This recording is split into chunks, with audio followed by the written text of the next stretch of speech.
इस लॉगरिथम के अंदर दो टर्म इस्तेमाल होती हैं, एक है जी करेक्टरिस्टिक और एक है मेंटीसा। ये क्या चीजें हैं, इस पे हम बात करते हैं आज।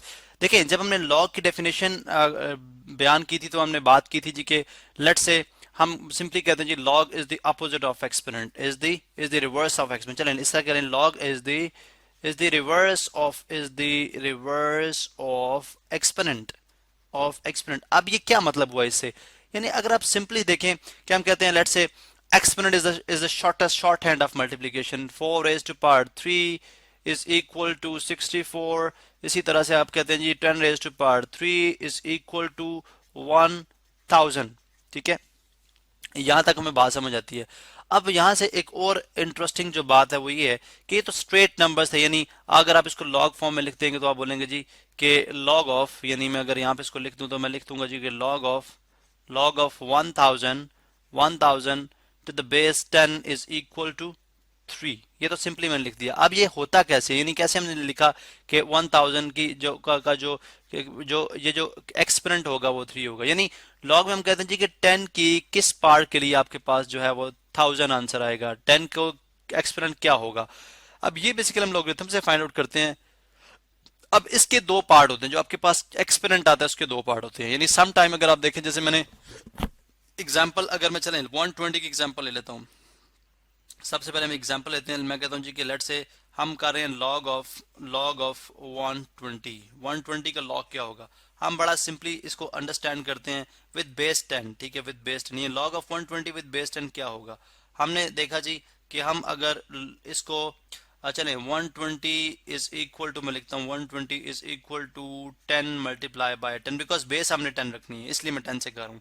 10 मल्टीप्लाई 10 इज 100, यानी 1 आ गया। अब अगर मैं मल्टीप्लाई बाय 10 करूंगा तो वो 1000 हो जाएगा। इसका मतलब है 10 की मुझे वो पार लेनी है कि जिससे अगर मैं ये 100 को मल्टीप्लाई करूं, ठीक है, तो वो मेरे पास आंसर 120 है। वो तो लेट से वो पावर ऑफ 0.078, लेट से ये पावर अगर आप कैलकुलेट करें तो ये एग्जैक्टली यही पावर होगी। तो अब हमने यहाँ से देखा कि अगर मैं यहाँ पे एक्सपोनेंट, आप जानते हैं बेसिस सेम हो तो एक्सपोनेंट ऐड हो जाते हैं, तो ये बन जाएगा 10 की पावर 1 प्लस 1 2, तो 2 प्लस 1.078, 2.078। इसका मतलब है अगर मैं 10 की पावर रेज करूँ 2.078 तक तो मेरे पास 120 आ जाएगा। अब मैं अगर इसको लॉग में लिखता हूँ तो बल्कि हमने यहाँ पे जो हमारे पास क्वेश्चन मार्क है उसको हम यहाँ से ख़त्म करते हैं और यहाँ पे हम लिखते हैं जी कि दिस नंबर इज, अब ये जो नंबर है ये जी 10 रेज टू, यानी 2.078। अब अगर आप देखें तो एक्सपोनेंट जो हमारे पास है, यानी जो हमारे पास लॉग आया, लॉग ऑफ 120 विद बेस 10, इसके दो पार्ट्स हैं। इसका एक पार्ट है 2.078, इसका एक पार्ट है जो कि कहलाता है होल नंबर, जो कि कहलाता है हमारे पास होल नंबर। ये जो पार्ट है ये हमारे पास कहलाता है करेक्टरिस्टिक ऑफ द नंबर। ये हमारे पास कहलाता है जी characteristic of the number, characteristic of the number. और जो डेसिमल के बाद वाला पार्ट है ये हमारे पास कहलाता है, this is called mantissa of the number, यानी उस एक्सपोनेंट के ऊपर बात करें, मेंटीसा ऑफ द नंबर। अब करेक्टरिस्टिक आपका नेगेटिव भी हो सकता है। अब ये तो लेट से एक 120 एक पॉजिटिव नंबर था। अगर अगर अगर हम बात कर लें, जी एक नंबर है हमारे पास, फर्ज कर लें जी कोई नंबर है, स्मॉल नंबर है 0.004। अब ये अगर हमारे पास एक नंबर है तो सबसे पहली बात है कि इसका अगर आपने करेक्टरिस्टिक फाइंड आउट करना है तो वही जो हमने रेफरेंस पोजीशन पे ऑलरेडी बात कर चुके हैं, किसी फर्स्ट नॉन नेचुरल नंबर के बाद अगर आप रेफरेंस पोजीशन पुट करते हैं और अब देखें कि रेफरेंस पोजीशन और डेसिमल के दरमियान कितने डिजिट्स हैं, 1 2 3 डिजिट्स हैं। अब 3 है। अब जो डेसिमल है वो रेफरेंस पोजीशन के लेफ्ट साइड पे हो तो आप जानते हैं कि 3 नेगेटिव होगा, तो ये उसका क्या हो जाएगा, करेक्टरिस्टिक। ठीक है, और इसी तरह से अगर एग्जैक्टली आप मालूम करना चाहते हैं इसका मेंटीसा भी समवट जो भी इसका वो नंबर होगा, लेकिन करेक्टरिस्टिक इसका क्या होगा, नेगेटिव। तो यहाँ से हमें बात समझ आई कि करेक्टरिस्टिक कैन बी नेगेटिव। मैं यहाँ पे लिख सकता हूँ जी कि